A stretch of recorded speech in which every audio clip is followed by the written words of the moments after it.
given the benefits embedded therein and the fact that other nations do it too for the progressive development of their economy. But with the attendant developments emerging at a time like this, in our polity, not dismissing the harrowing experience Nigerians have been subjected to over time, it leaves much to be desired. What exactly are the issues? Our guest, an economist, will beam his economic searchlight on it to help us see through the issues. So let's just go straight to the discussion without much ado. Let's welcome our guest, an economist, a public affairs analyst, a lecturer. He's also a prolific gospel music artist. Well, I hope maybe there will be ministration on this matter today. Let's welcome Austin Adigwe. He's our regular and a friend of the house. Welcome to the show. Good morning. Always a pleasure. Welcome to the show. Thank you for having me. I mean, we cannot but let's just keep laughing over the whole issue. Let me just chip in this time before we start. I don't know if you saw something online recently concerning this fuel, issue. One guy went to the filling station with this overhead reservoir tank, the highest, the biggest one, to the filling station. I wants to buy petrol with it. Can you imagine? Oh my God. Anytime I remember that thing, the Nigerians are just crops of funny set of people. Oh my God. All right, let's. A lot of things flying. I'm telling you. You see the guy that also went to the ATM with his mattress, his cooking gas, and everything, and he's like, okay, if you are going to keep me here like forever, I'm ready. About another one in the morning, early in the morning, they start morning devotion at the ATM. No, but it is surprising that people sleep over at the ATM. I saw a video where what an interesting someone country. was, he said, I think that was around 1:35 a.m. Within himself, he felt that, let me go out in the middle of the night. In the midst of the insecurity, that Nigerians can beat it and just, go out in the middle of the night. And to his amazement, he found out that at different automated teller machines, he found that people were there already on queue. Nigeria. No, but this was real, wasn't it? No, it's everywhere. People were there, even around us there. Challenges are And They're real.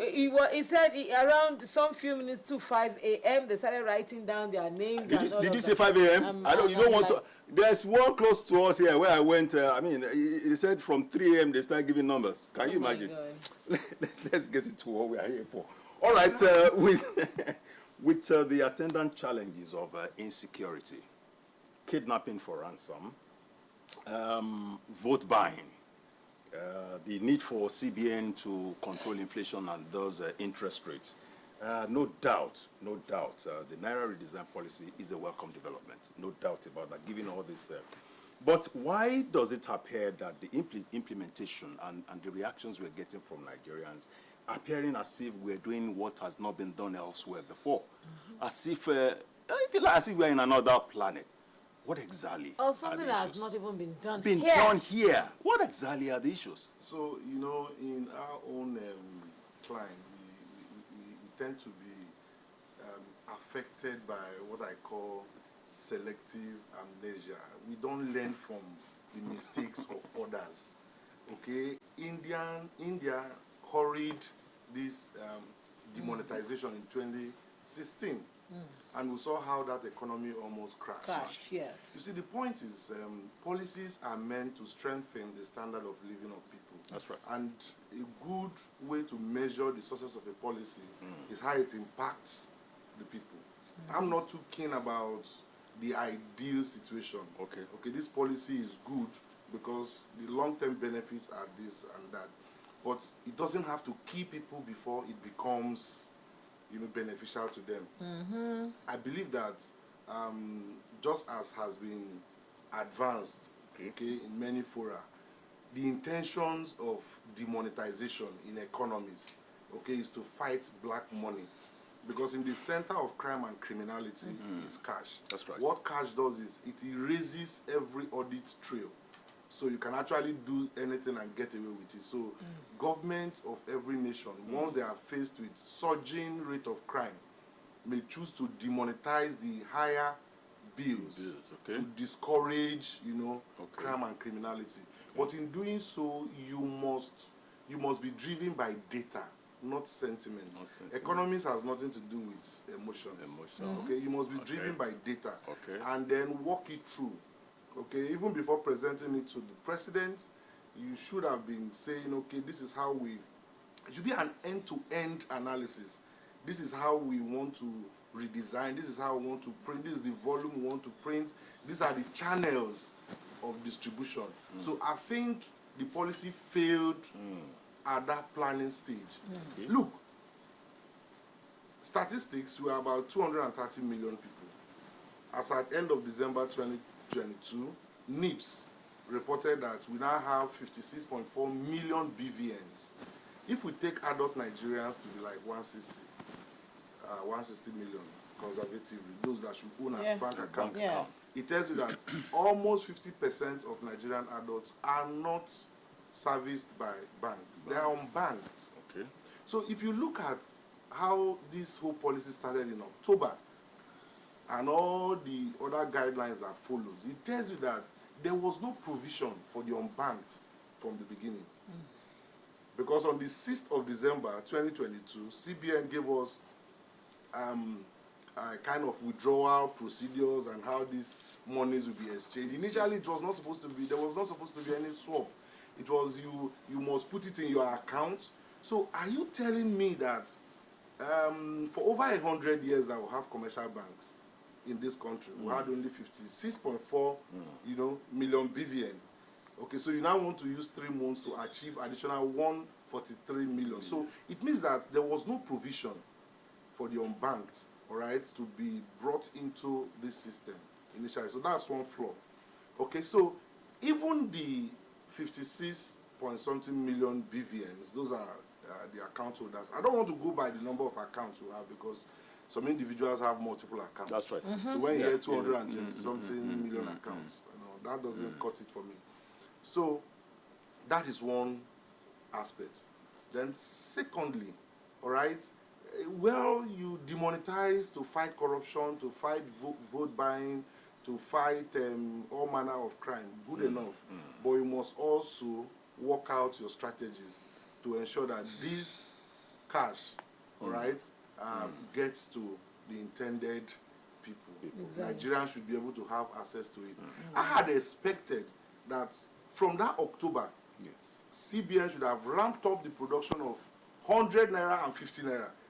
Forget about the ones we've even redesigned. At least those ones that weren't redesigned.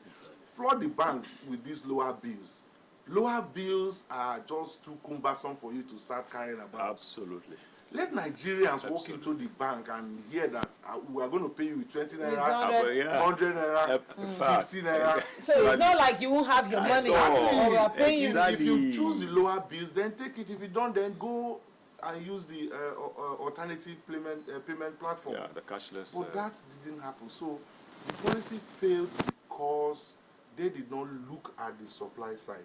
And once you begin to hear rationing, hoarding, okay, these are products of supply problem. There can't be hoarding if supply is steady. It's steady, exactly. You can't be talking of rationing, take 5,000 from the ATM instead of what I want. It tells you that there was supply problem. And for an institution that is mandated, statutorily mandated to handle, currency issues, it's a big flop on their own part. They should have. Tell me banks have sabotaged. You are the regulator. Withdraw their license. I've not seen any banks whose license has been withdrawn. Okay, bank officials compromise. Get them arrested. This naira is being used in parties. Arrest those people that are spraying the party. Okay, investigate and find out the source. And get those people arrested. We just behave as if the laws no longer work in this country. We just complain. As if it's rocket science. Yes. So Nigerians are going through a lot of hardship. I'm telling you. Okay. My question in all of this is that everybody, the layman on the street, the economists, the accountants, and everybody, even the farmer, seems to know the solution to all of this. But what is happening to those that are supposed to know the solutions, are supposed to implement, this solution? It doesn't mean that a policy has been given. If it's not working, we cannot go back on it. Because I remember the last time we had a change in money, I remember that what actually happened was that for a long period of time, we were taking monies to the bank, but we were getting, if you were to, withdraw your cash, you get new money, and if you could deposit, the old cash for as long as, in fact, I think it faded out even before, it became an illegal tender. So what really is happening up there? Is it that they are not, seeing what is going on, or they are lost of ideas, or they believe that all of the ideas that myself, the layman out there, you, the economist, the banker, and everybody has, doesn't matter what's happening? Okay, I opened by saying that this policy was not driven by data. So I think there wasn't proper planning in the first instance. If you ask me, I will tell you that it's a policy that was set up to fail from the beginning. Okay, it was not driven by data, but probably because of what the authorities also wanted to achieve. Probably take a lot of people unawares and achieve a particular goal of fighting vote buying, which is also very good, because credibility of an election process we usher in, at least to some extent, a semblance of good governance. That's right. We all crave. So, whatever you're doing and you're not planning, you're going to be meeting all these teething problems. But if you had done, for example, I'll give you a very good example. You're going cashless. I remember this cashless policy has begun a long time ago. Long during Sanusi, whatever. Part of what CBN would have also done is to, all right, stress test these banks, their electronic platforms. Okay, if you are currently holding about 2 million transactions, let us throw in 10 million transactions and see if those platforms will work. The biggest challenge this policy also had was that the very period that implementation kicked in, all the online platforms went down. Because they were congested. So exactly, it tells you that at the level of planning, you should have worked out all these things. You should have ensured that, look, the platform or the alternative payment solution you're moving Nigerians to, okay, is not just reliable, but can accommodate the traffic. So we are very reactionary. If you watch, cash swap only began in January. CBN was only reacting to their own failed processes, because they suddenly realized that there are millions of Nigerians in rural areas that do not have presence of banks. But these people also need to change their money. That's right. And you can't be expecting them to come and open account and do all those stuff. Even the ones that have accounts, they're having challenges. You pay in money, you can't withdraw. You bring in your money to pay in the old notes, and immediately after paying, you say you want to withdraw, they say there is no new notes. That was why majority of people held back their old notes. It wasn't like Nigerians didn't really want to turn in the old notes. But since there wasn't anything to, rely on, why do I want to turn in my old notes, then go empty-handed? Of course, I will pay transport back home. So those were the challenges. Okay, let me take you to the back and forth between the Supreme Court, the CBN, and the presidency. Then, if you'd allowed me also, the place of the Ministry of Finance in all of this. Because the Ministry of Finance seems to be quiet on all of this. Doesn't mean that the ministry or the minister or the ministry itself doesn't have a place in all of this. And the back and forth, Supreme Court has said a different thing. The presidency is saying a different thing. CBN is saying a different thing. Let me add to that so that you wrap up all of that because of the time. Yes, once cases are in court, we tread softly in talking about it so that we don't prejudge the outcome. But as much as that, just like she said, Supreme Court, in fact, is going to postpone hearing till next week, 22nd, hearing Mr. President giving a directive on all of that. In addition to that, what is the economic implication of all of this? Okay, you rightly introduced me as an economist. Yes, so yes. I'm only going to express. That's why we're going along that line too. Now, before I do that, let's just walk back to 2018. Okay. When President, through the Attorney General of Federation in Abuja, delivered, this famous speech during the NBA National Conference, where he maintained that national interest and national security should take preeminence over the rule of law. That was serious back and forth that time. How many people really challenged that position? How many people went to Supreme Court to challenge it? So your president has clearly told you that when faced with national security and the rule of law, he will err on the side of rule of law. He has said it. So, I like when people, because in law also, the principles of law that we learn to then, they say delay defeats equity. Number one, I had expected that on the pronouncement of this cash redesign in October, those governors will go to court. At that point, go to court and stop it. Probably you say we are already overwhelmed by the electioneering whatever campaign to put stress on us. That is one way I'm looking at it. You remember that the deadline was 31st of January, which means if that 31st of January had come and gone, Supreme Court won't even have anything to adjudicate, because it is within the powers of CBN to demonetize. It's there, and it's only the president that they will have to, answer to. And again, if you check that act, that is section 20, subsection 3.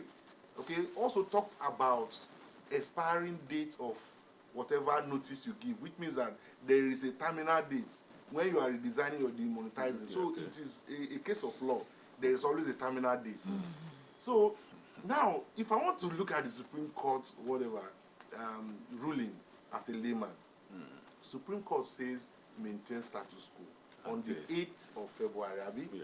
So the question is, what was the status quo as at 8th? Because the law cannot destroy what has already happened. Once an event has occurred, event, I've destroyed this house. You cannot tell me, stop, don't destroy the house. The house is already destroyed. You cannot stop me from doing any further damage. All right, I think we just have to let him go now. It's honestly, this is an ongoing development. Yes. And we just hope that over time, sincerely, we are all hoping that by the time dust, will settle on this, it will be in the interest of Nigerians. Honestly, Nigerians, this has not been the best of time for us. Thank you very much, our guest, Austin Adigwe, an economist, a public affairs analyst. In fact, if I have my way, I'll keep you here. I'll keep discussing this very, very interesting. But we have to go, to do some other things. Thank you for your time, and we hope when next we call you at short notice. Let's say thank you, because we actually reached out to you at very short notice, and you are here. Thank you so much for granting us, for doing us this, granting us this audience. So that's our time with Austin Adigwe, an economist, a public affairs analyst, and so much more.